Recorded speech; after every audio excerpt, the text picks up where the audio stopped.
Everyone, and welcome to another exciting edition of the ModSim video series. I'm Mark Somerville. I'm Jason Woodard. And we're really happy to be here with you today because today we're going to be talking to you about a critical question for your upcoming projects. How can you validate mechanical systems?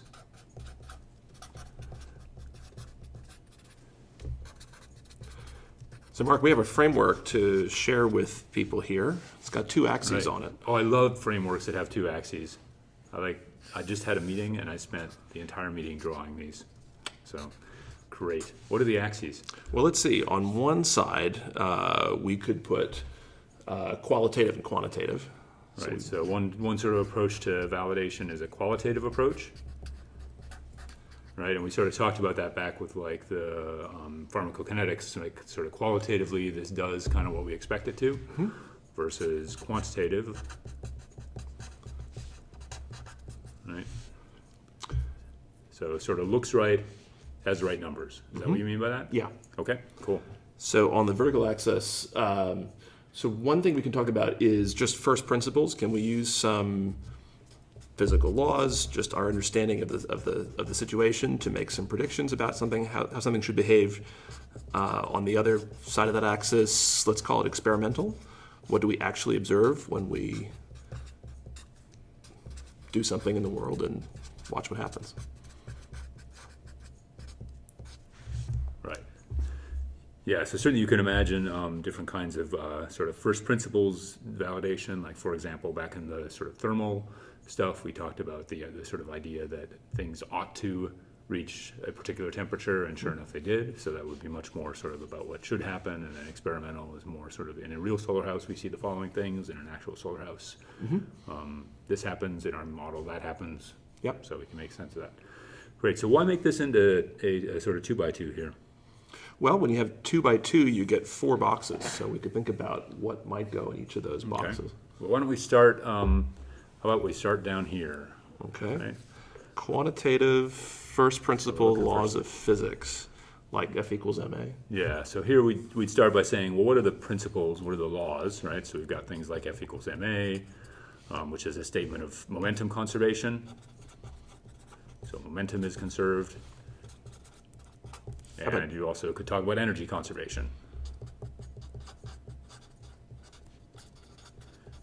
And so for mechanical systems, it's often the case that you use momentum conservation to figure out how the system behaves, to come up with the differential equations or the governing equations of the system. And then you can ask the question, okay, well, does my system actually obey energy conservation, right? So I'd say energy conservation is definitely a good example here.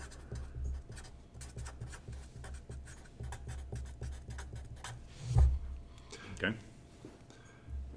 Great. You want to move to the left there, bottom left? Okay, so we're looking for qualitative first principles types of validation. So suggestions on that? Okay, well, we could think about limiting cases here. So if we turn the knobs of our model down to 0 or up to infinity, does that simplify the model in ways that we can more easily understand?